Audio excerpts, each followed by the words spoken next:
जगन्नाथ पुरी, दुनिया का सबसे रहस्यमयी मंदिर। क्या सच में यहाँ भगवान श्री कृष्ण का दिल आज भी धड़कता है? क्यों इसका झंडा हमेशा हवा की उलटी दिशा में लहराता है? और क्या संबंध है इस मंदिर का पहलगाम अटैक से? क्या सच में 200 फुट ऊंचे शिखर के ऊपर कोई पक्षी उड़ने की हिम्मत नहीं करता? क्यों दिन के उजाले में भी इस मंदिर की परछाई नहीं दिखाई देती? और वो कौन सा पर्व है जहां सिर्फ इंसान नहीं, भूत प्रेत भी शामिल होती है? आज हम इन रहस्यों की परतें खोलेंगे, लेकिन सावधान, कुछ सच शायद अनछुए ही बेहतर है। साल था 2015, जब पूरी दुनिया इंटरनेशनल योगा डे सेलिब्रेट कर रही थी। तब भारत के एक छोटे से शहर में कुछ और हो रहा था, कुछ बहुत ज्यादा रहस्यमयी चीज। 15 जून की रात ठीक 12 बजे पूरी की पवित्र नगरी अचानक अंधेरे में डूब गई। ना किसी बिजली कटौती और ना किसी तूफान की वजह से। ये सब कुछ जानबूझकर किया गया था, क्योंकि उसी समय जगन्नाथ मंदिर के गर्भगृह में सनातन धर्म का सबसे गुप्त और रहस्यमय अनुष्ठान चल रहा था। इतना रहस्यमय, इतना गुप्त कि सिर्फ बिजली काट देना ही नहीं, पूरे मंदिर की सुरक्षा के लिए पुलिस और सीआरपीएफ कमांडो तैनात कर दिए गए थे। लेकिन क्यों? उसी रात भगवान कृष्ण का दिल, हाँ, उनका असली अनंत दिल, जो 7000 साल से भी ज्यादा समय से सुरक्षित रखा गया है, पुराने विग्रह से निकालकर नए विग्रह में स्थापित किया जा रहा था। इसे आज तक किसी ने देखा नहीं। सिर्फ एक आदमी, मंदिर का मुख्य पुजारी, ने इसे छुआ है। और अगर आप सुनेंगे कि उन्होंने क्या अनुभव किया, तो फिर हैरान रह जाएंगे। लेकिन असली सवाल यह है कि आखिर ऐसा क्यों किया जाता है? और सबसे बड़ा सवाल, क्या वाकई भगवान कृष्ण का दिल 7000 साल से भी ज्यादा समय तक सुरक्षित रह सकता है?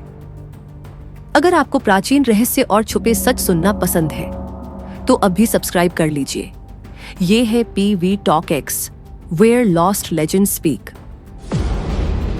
देखिए, बाकी मंदिरों के विग्रह पत्थर या धातु से बने होते हैं, लेकिन जगन्नाथ जी के विग्रह नीम की लकड़ी से। क्यों? अब ये कहानी बहुत दिलचस्प होने वाली है। बस थोड़ा और बने रहिए। हर 12 साल में नव कलेवर होता है। भगवान के लकड़ी के विग्रह बदले जाते हैं, लेकिन ब्रह्म पदार्थ पुरानी मूर्ति से निकालकर नई में स्थापित किया जाता है। सिर्फ मुख्य पुजारी ये प्रक्रिया करते हैं। आंखों पर पट्टी, हाथों में दस्ताने। मुख्य पुजारी ने अपने अनुभव साझा किए। जब मैंने इसे छुआ तो मुझे एक अनोखी और बेहद शक्तिशाली ऊर्जा महसूस हुई। ऐसा लगा जैसे मेरे हाथ में कुछ जिंदा चीज थी, जो खरगोश की तरह उछल रही थी। कई लोग मानते हैं कि ये ब्रह्म पदार्थ दरअसल भगवान श्री कृष्ण का धड़कता हुआ दिल है। अब मैं जानती हूं, आप सोच रहे होंगे, इतने साल तक दिल कैसे जिंदा रह सकता है, और आखिर ये आया कहां से? चलो चलें 7000 साल पीछे। एक ऐसा समय जब भगवान श्री कृष्ण ने अपनी लीला समाप्त की। अगर आप जानना चाहते हैं कि द्वारका के रहस्यों के बारे में विज्ञान ने क्या खोजा है, तो हमारे लॉस्ट सिटी ऑफ द्वारका वाले वीडियो को जरूर देखें। अब वापस चलते हैं अपनी कहानी की तरफ। लेकिन याद रखिए, ये कहानी असली वेदव्यास महाभारत में नहीं है। ये मिलती है कवि सरला दास की ओडिया महाभारत में। जब अर्जुन को ये दुखद खबर मिली, वो तुरंत द्वारका पहुंचे और भगवान का अंतिम संस्कार करने लगे। लेकिन तभी एक चमत्कार हुआ। कहते हैं भगवान का पूरा शरीर पंच तत्व में विलीन हो गया, लेकिन उनका दिल जैसे जलने से मना कर दिया। हैरान अर्जुन ने उस दिव्य दिल को समुद्र में प्रवाहित कर दिया। फिर बहते बहते अंत में यह पहुंचा ओडिशा के तट में। वहां स्थानीय जनजातियों ने उसे नीलमाधव, स्वयं विष्णु के रूप में पूजा करने लगे। फिर सदियों बाद राजा इंद्रद्युम्न ने एक सपना देखा, जिसमें भगवान विष्णु ने आदेश दिया कि इस दिव्य अवशेष के लिए मंदिर बनाओ। फिर हुई जगन्नाथ मंदिर की स्थापना। क्या आप जानते हैं, भगवान जगन्नाथ को दुनिया का एकमात्र जीवित देवता माना जाता है, जो अपने भक्तों की पुकार सुनते हैं और उनकी मनोकामनाएं पूरी करते हैं। अब इस रहस्यमयी यात्रा में आगे बढ़ने से पहले मैं आपको एक बहुत जरूरी बात बताना चाहती हूँ। आज के समय में हम दो चरम सीमाओं के बीच जी रहे हैं। एक तरफ लोग हमारी परंपराओं को बिना सोचे मिथक या अंधविश्वास कहकर नजरअंदाज कर देते हैं। दूसरी तरफ बिना किसी सवाल के सब कुछ मान लेते हैं। लेकिन यहाँ पीवी टॉक एक्स में हम तीसरा रास्ता चुनते हैं, जहां सबूत है, जहां विज्ञान समझा सकता है, हम उसे खुले तौर पर दिखाते हैं। लेकिन जहां विज्ञान के पास अभी जवाब नहीं है, वहां हम मजाक नहीं उड़ाते, न ही उसे नजरअंदाज करते हैं, क्योंकि यही है असली सनातन धर्म की आत्मा। प्रश्न करो, खोजो और झुको तो सिर्फ सच के आगे। अब चलिए जल्दी से आपको मंदिर के कुछ और अजीब और अनसुलझे रहस्यों के बारे में बताते हैं।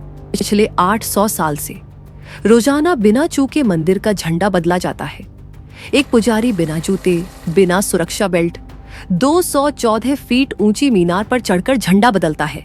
कहा जाता है अगर एक दिन भी चूके तो 18 साल मंदिर बंद। फिर मंदिर की 22 सीढ़ियां, लेकिन नीचे से तीसरी काली सीढ़ी, उस पर कभी कदम मत रखना। यमशिला, यहाँ खुद यमराज इंतजार करते हैं आपके लिए। पूरी समुद्र किनारे है। दिन में आमतौर पर हवा समुद्र से जमीन की तरफ बहती है, लेकिन यहाँ विज्ञान भी हैरान। हवा उल्टी दिशा में चलती है, जमीन से समुद्र की तरफ। मंदिर के सिंह द्वार पर खड़े रहिए, आपको समुद्र की गर्जना सुनाई देगी, लेकिन अंदर कदम रखते ही सन्नाटा, लहरों की आवाज, गायब। मंदिर के ऊपर एक विशाल सुदर्शन चक्र है। पुरी में कहीं भी खड़े हो, ये हमेशा आपकी तरफ ही दिखेगा। 12वीं सदी के स्थापत्यकारों ने ये ऑप्टिकल मास्टरी कैसे बनाई? और 214 फीट ऊंचा मंदिर, फिर भी दिन में कभी भी परछाया नहीं। और मंदिर का झंडा हमेशा हवा के उलटी दिशा में लहराता है। भारत के हर मंदिर पर आपको कबूतर दिखाई देंगे, लेकिन यहाँ ना कोई पक्षी, ना कोई हवाई जहाज कभी ऊपर से नहीं गुजरता। क्यों? कौन सी ऊर्जा उन्हें दूर रखती है? ओ, एक और, हर दिन 7 मिट्टी के बर्तनों को एक के ऊपर एक रखकर प्रसाद पकाया जाता है। अब लॉजिक कहेगा कि सबसे नीचे रखा बर्तन पहले पकना चाहिए, लेकिन यहाँ उल्टा, सबसे ऊपर वाला बर्तन सबसे पहले पक जाता है। और प्रसाद चाहे 10,000 या 1 लाख, नहीं कभी कम और ना ही कभी बर्बाद, हमेशा बिल्कुल उतना जितना चाहिए। क्या आपने कभी ऐसा मंदिर देखा है जहां भगवान की मूर्तियां जानबूझकर अधूरी हों? ना हाथ, ना पैर, और फिर भी पूरी श्रद्धा से उनकी पूजा होती हो? और रथ यात्रा से पहले 108 कलशों से देवताओं का अभिषेक किया जाता है, लेकिन उसके बाद 15 दिन भगवान बीमार पड़ जाते हैं। भगवान बीमार कभी सुना है? और रथ यात्रा के 5वें दिन देवी लक्ष्मी क्रोधित होकर रथ का एक हिस्सा तुड़वा देती है। क्यों? क्योंकि जगन्नाथ जी उन्हें साथ लेकर नहीं गए। और हाँ, मत भूलिए मंदिर का सबसे बड़ा रहस्य, रत्न भंडार, सोने, हीरे, अनगिनत खजाना से भरा एक गुप्त कक्ष। पर पूरी सच्चाई आज भी पब्लिक नहीं। आखिर उस कक्ष में ऐसा क्या है जिसे दुनिया से छुपाया जा रहा है? अब कुछ कड़वी सच आपने सुना होगा, मंदिर की छाया नहीं है ना? लेकिन सच तो ये है कि आप देख सकते हैं छाया पड़ती है, फिर झंडे की लहराता असंभव लगता है ना? लेकिन 1912 में वैज्ञानिक थियोडोर वॉन कारमान ने खोजा कि जब हवा किसी मोटे आकार से टकराती है तो उसके पीछे भंवर बनते हैं और हवा 2 विपरीत दिशाओं में घूमने लगती है। यही होता है यहां भी भारी सुदर्शन चक्र की वजह से। पश्चिम ने इसे 1912 में खोजा, लेकिन हमारे पूर्वज 800 साल पहले ही इसे लागू कर चुके थे। सरप्राइज्ड? ओ, एक और, क्यों यहां सबसे ऊपर वाला बर्तन सबसे पहले पक जाता है? पहली नजर में ये कोई रहस्य जैसा लगता है, लेकिन असल में इसका राज बहुत आसान है। जादू है इन बर्तनों में। मिट्टी के बर्तन गर्मी को ऐसे सोखते हैं जैसे स्पंज, और गर्मी को छोड़ते हैं धीरे धीरे। नीचे वाला बर्तन सबसे बड़ा होता है, वो बीच से सबसे पहले गर्म होता है। फिर ये गर्मी धीरे धीरे किनारों तक फैलती है। लेकिन जैसे ही भाप बनती है वो 3 से 4 गुना तेजी से ऊपर पहुंचती है। इसीलिए ऊपर रखा सबसे छोटा बर्तन सबसे पहले पक जाता है। तो ये सिर्फ पकाना नहीं, ये है प्राचीन विज्ञान जो आपकी आंखों के सामने चल रहा है। कहते हैं मंदिर के ऊपर कोई पक्षी नहीं उड़ते, लेकिन सिर्फ 3 बार देखा गया। एक बार 2019 में एक ईगल, फिर 2022 में और तीसरी बार अप्रैल 2025 में गरुड़ जैसा पक्षी मंदिर के ऊपर उड़ता दिखा। कई लोग इसे डरावना संकेत मानते हैं, जैसे 2019 में कोविड और 2025 में पहलगाम। क्या ये भगवान की कृपा है या फिर महज संयोग? आपकी क्या राय है? कमेंट में बताइए। अब चलिए सबसे बड़े रहस्य की तरफ चलते हैं। ब्रह्म पदार्थ ये है क्या? पुजारी बताते हैं ये दिल न तो खून का बना है न मांस का, बल्कि इसमें एक अजीब ऊर्जा है और कंपन होता है। फेमस रिसर्चर प्रवीण मोहन मानते हैं ये शायद एक प्राचीन आर्क रिएक्टर है, एक ऐसा यंत्र जो असाधारण ऊर्जा पैदा कर सकता है। शायद इसलिए ही जगन्नाथ जी के विग्रह लकड़ी से बने हैं, क्योंकि लकड़ी बिजली का प्रवाह नहीं करती। और शायद इसलिए ही जिस रात ये दिल नए विग्रह में स्थापित होता है, पूरी नगरी की बिजली काट दी जाती है ताकि ये ऊर्जा सक्रिय न हो जाए। लेकिन कुछ विद्वान इससे सहमत नहीं। उनका कहना है ये कोई रिएक्टर नहीं, बल्कि एक प्राचीन शक्तिशाली यंत्र है। अब आप पूछेंगे ये यंत्र होता क्या है? यंत्र एक पवित्र ज्यामितीय डिवाइस है जो भगवान की मूर्ति के नीचे रखा जाता है और उसमें दिव्य ऊर्जा का संचार करता है। अब बाकी मंदिरों में तो मूर्तियां पत्थर या धातु की होती हैं। उन्हें एक बार स्थापित कर दो, फिर किसी को कुछ सोचने की जरूरत नहीं। लेकिन यहाँ मूर्तियां लकड़ी से बनी हैं। हर नव कलेवर में इस यंत्र को निकालकर नई मूर्ति में स्थापित करना पड़ता है। जैसे यह हमें सनातन धर्म की सच्चा मंत्र बता रहा है। शरीर बदलता है, लेकिन ब्रह्म पदार्थ जैसे आत्मा वही रहता है, अनंत, अविनाशी। और ये लकड़ी क्यों? याद है पूजा की शुरुआत कैसे हुई थी? हाँ, आदिवासी समाज से। उनके देवता लकड़ी से बने होते थे। आज भी अफ्रीका की कई जनजातियों में यही परंपरा दिखाई देती है। जब सनातन धर्म यहाँ दरवाजा खटखटाकर आया, तो रोम या ग्रीस की तरह मूल परंपराओं को मिटाने के बजाय वह उन्हें अपनाया, सम्मान दिया। यही है हमारी सभ्यता की खूबसूरती। जानते हो, आज भी भील सब्र आदिवासी जगन्नाथ मंदिर के मुख्य पुजारियों में शामिल होते हैं। लेकिन अगर आप मुझसे पूछें तो असल रहस्य है सर्वाइवल।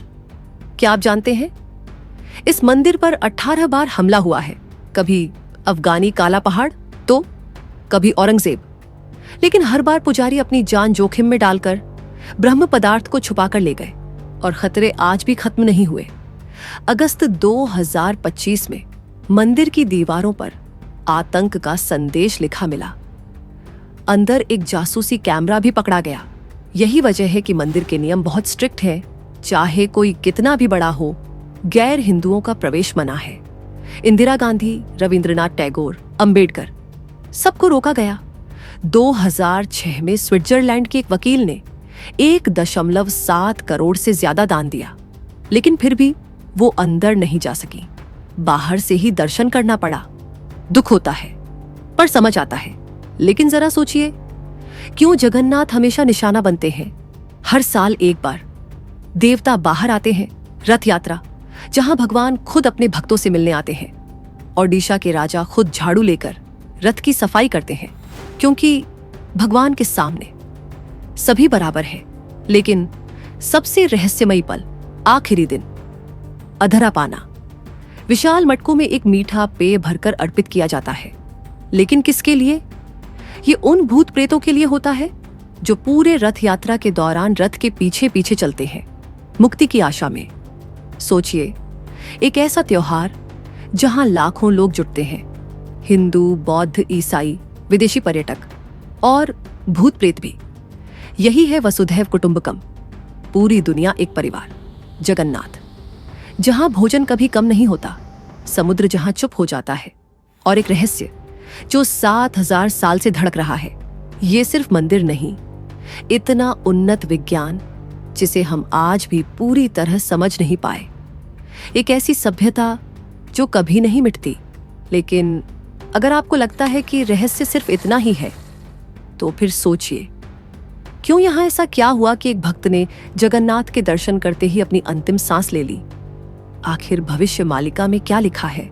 कौन सा श्राप मिला था ओडिशा के राजा को, जो आज भी सच हो रहा है? क्या संबंध है इस मंदिर का कल की अवतार से? क्यों इस मंदिर का निर्माण कभी नहीं रुकता? और ऐसा क्या होने वाला है 2030 में जिसे पूरी दुनिया बदलेगा? अगर आपको ऐसे प्राचीन रहस्य और छुपे सच जानना पसंद है तो अब भी सब्सक्राइब कर लीजिए। तब तक यह है पीवी टॉक्स, जहां खोए हुए रहस्य बोलते हैं।